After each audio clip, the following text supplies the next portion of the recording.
অনেক তো হলো গেম প্লে, আজ না হয় গেম প্লেটাকে একটা পাশে রাখো আর আমার সাথে ফিরে চলো 3 বছর পেছনে।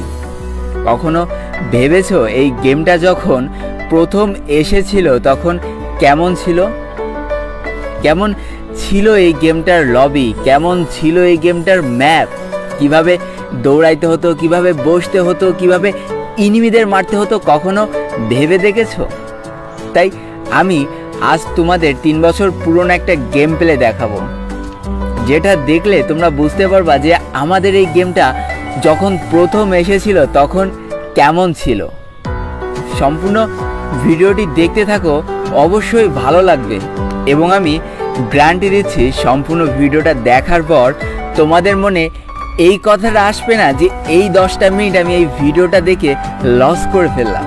তো বেশি প্যাক না করে ছোট্ট একটা ইন্ট্রো দিয়ে আজকের ভিডিও শুরু করা যাক।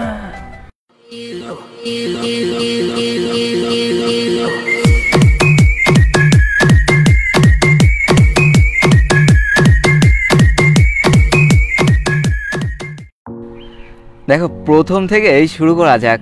আমাদের এই সময়ের ভোলটা যেমন, আর সেই সময় দেখো ভোল অর্থাৎ যেখান থেকে জামা কাপড় নিতে হতো সেই জায়গাটা আসলে কেমন ছিল। অনেকটা মজার ছিল, তাই না? মাত্র 3টে অপশান ছিল, কাস্টমাইজ, লুট আউট আর একটা কী যেন। তো এইখানে দেখো ম্যাচটা স্টার্ট করে দেওয়া হলো, ম্যাচটা স্টার্ট করে দিল আর লবি চলে আসলো। দেখো এইখানে একটা জিনিস নোটিস করো তোমরা, এখনকার লবি আমাদের মাত্র 33 সেকেন্ড থাকে, অর্থাৎ 33 সেকেন্ড থাকে, আর সেই সময় কিন্তু পুরোপুরি 1 মিনিট থাকতো লবিটা। দেখো যেখানে এখন আমাদের 30 সেকেন্ডে বোরিং ফিল করি সেখানে আগে 1টা মিনিট থাকতো, আর আগে কিন্তু 50টা এনিমি নামতো না, আগে মাত্র 40টা এনিমি একটা ম্যাচে কিন্তু নামানো হতো। আর এখানে কোনো লেদার বোর্ডও কিন্তু ছিল না, এখন যেমন দেখা যায় কে 1 নম্বর রয়েছে কে 2 নম্বর রয়েছে, ওটা কিন্তু তখন দেখা যেত না। দেখো প্লেন চলে এসেছে, আর প্লেনটা কতটা দূর থেকে দেখা যেত আর ছোটো দেখা যেত। আর ম্যাপটার দিকে একবার দেখো, একটা সাইড এখনও খুলিনি, মানে ওপেনই করা হয়নি ম্যাপটার, ঠিক আছে? কতটা মজার বিষয় ছিল। দেখো ম্যাপের একটা সাইড এখনও খুলিনি, আর এইখান থেকে কিছুই বোঝা যাচ্ছে না। আর এই সাইডটা কিন্তু হ্যাঙ্গার ছিল। দেখো এই পাশে না অবজারভেটরি আছে, না তোমার গ্র্যাবয়ার্ড আছে, না শিপয়ার্ড আছে, কিচ্ছু নেই, খালি এখানে হ্যাঙ্গারটাই ভালোভাবে চোখে পড়তেছে। কতটা অদ্ভুত ছিল না ফ্রি ফায়ার প্রথম দিকটা? বেশ মজার। আর এই সময় নামার স্টাইলটা না আমার সব থেকে বেশি ভালো লাগতো। দেখো একটা M1040 পেয়ে গেল, আর এই দেখো একটা 2 লেভেলের হেলমেট পেয়ে গেছে। দেখো এই সময় হেলমেটটা যেমন ছিল না এখনও কিন্তু ঠিক তেমনই আছে, অর্থাৎ হেলমেটের কিন্তু কোনো পরিবর্তন করা হয়নি, ঠিক আছে? হেলমেটের কোনো রকম পরিবর্তন করা নাই। সেই সময় 200 HP ছিল, এখনও 200 HP। ও একটা AK-47 পেয়ে গিয়েছে। আর একটা জিনিস দেখো যে আমাদের পিছনে যে ব্যাকপ্যাক না, এই ব্যাকপ্যাকগুলোর কোনো পরিবর্তন হয়নি। দেখো 1 লেভেলের ব্যাক কিন্তু এখন এমন। আরেকটা জিনিস দেখো, দেখো জুম করলে না একটা রেড ডট দেখাচ্ছে, মনে হচ্ছে ইনিমির গায়ে নিয়ে নিয়েছে। আসলে না, এই রেড ডটটা জুম করলেই দেখো তার ইনিমির গায়ে নিয়েছে। এটা কিভাবে বোঝা যেত? দেখো ইনিমির যখনই গায়ে নিয়ে নেবে তখন একটা ওই রেড ডটটার চারিপাশে 4টে দাগ আসবে। ওই দেখো দাগ এসেছে আর কিন্তু ড্যামেজ পড়ছে। আর দেখো ভাই একে কিন্তু সেই সময় থেকে জোস ছিল, 30 করে ড্যামেজ দিচ্ছিল একেতে। ভাই মানে সেই সময় থেকে কিন্তু ওপি লেভেলের ছিল। দেখো আর একটা জিনিস খেয়াল করো, দেখো এখানে কিল করলে কেমন একটা, এখানে ছোট্ট করে একটা কঙ্কালের মাথা উঠতো, তাইলে বোঝা যেত যে একটা কিল হয়ে গিয়েছে।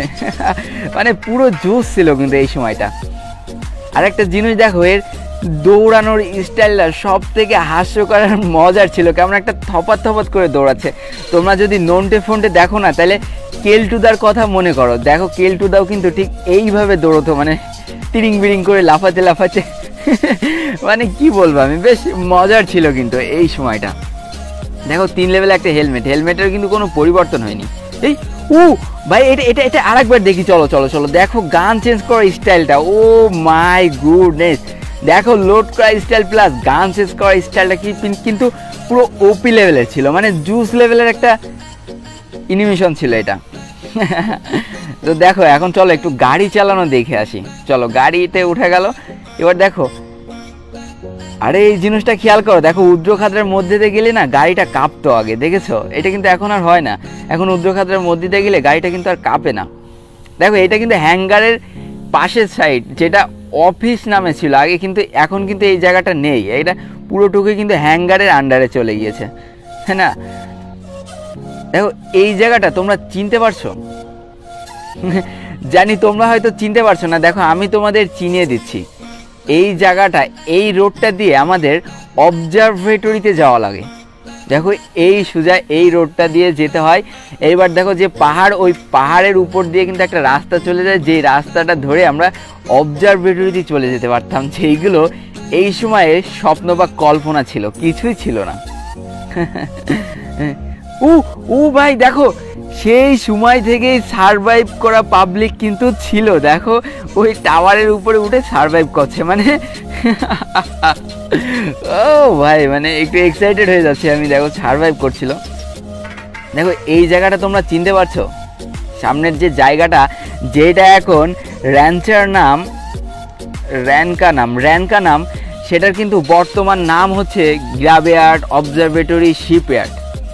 আর এটা কিন্তু গ্রাভইয়ার্ড থেকে বিমা শক্তি যাওয়ার রাস্তা, শর্টকাট রাস্তা। এই রাস্তা দিয়ে কিন্তু আমরা বেশিরভাগ কিন্তু বিমা শক্তি যেতাম। দেখো সেই জায়গাটা কিরাম। আর তোমরা কোটালি স্টোয়ারটা দেখো, এই জায়গাটার কিন্তু তেমন কোনো পরিবর্তন নেই। এটা হচ্ছে বিমা শক্তির যে একটা কলম আছে তার নিচে যে জায়গাটা রয়েছে, এই জায়গাটার খুব একটা পরিবর্তন নেই। দেখো এখানে কিন্তু অনেকগুলো ঘর বাড়ি রয়েছে, বেশ ভালোই কিন্তু। আর একটা জিনিস লক্ষ্য করো, যেটা শুনলে তোমাদের অদ্ভুত লাগবে, সেখানে দেখো আগেও কিন্তু 2-3টা করে গান নেওয়া যেত, কিন্তু গানগুলো কিভাবে সুইচ করতে হতো দেখেছো? গানের পাশে যে তীর চিহ্নগুলো রয়েছে, এরপরে ক্লিক করে করে তোমাদের গান সুইচ করতে হতো। মানে বুঝতে পারছো গান সুইচ করাটা আগে কতটা চ্যালেঞ্জিং ছিল বা কতটা কষ্টের ছিল। যদি হাতে ঘুষি নিয়ে আসতে হতো তাহলে কতটা কষ্ট করতে হতো।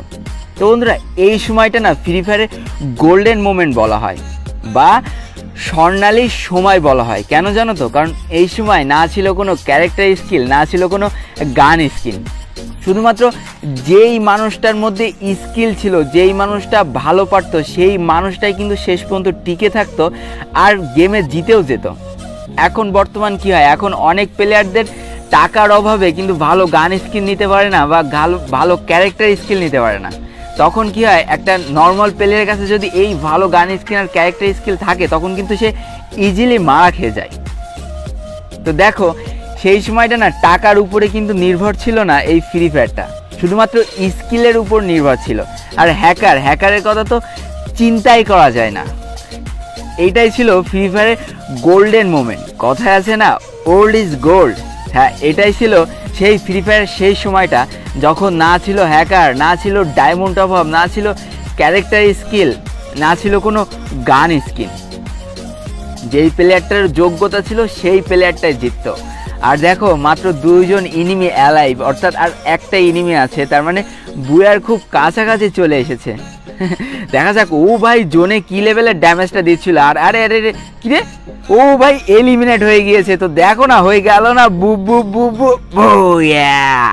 বন্ধুরা, আজকের ভিডিওটা ঠিক এই পর্যন্তই ছিল। তুমি যদি একজন ফ্রি ফায়ার লাভার হয়ে থাকো, তাহলে আজকের ভিডিওটা অবশ্যই তোমার ভালো লেগেছে। আর সেই ভালো লাগার স্থান থেকে একটা লাইক কিন্তু আমার পাওনা হয়েই যায়। তাই তাড়াতাড়ি ভিডিওতে একটা লাইক করে ফেলো। আর ভিডিওটা কেমন লেগেছে সেটা কমেন্ট করে জানিয়ে দিও। আর যদি তুমি চাও তোমার বন্ধুদেরকেও এই ভিডিওটা দেখাতে, তাহলে অবশ্যই শেয়ার করে দিও। আর আমার চ্যানেলে যদি নতুন হয়ে থাকো, তাহলে চ্যানেলটিকে সাবস্ক্রাইব করে পাশে থাকা বেল আইকনটায় ক্লিক করে দিয়ে আমাদের এই ছোট্ট ফ্যামিলিতে জয়েন করে নিও। তো আজকে আমি বিদায় নিচ্ছি 12 লোল গেমারের পক্ষ থেকে। ততক্ষণ সবাই সুস্থ থেকো, ভালো থেকো। আর তোমাকে আঁকড়ে যেই মানুষগুলো ভালো আছে তাদেরকেও ভালো রেখো। Tata, bye bye.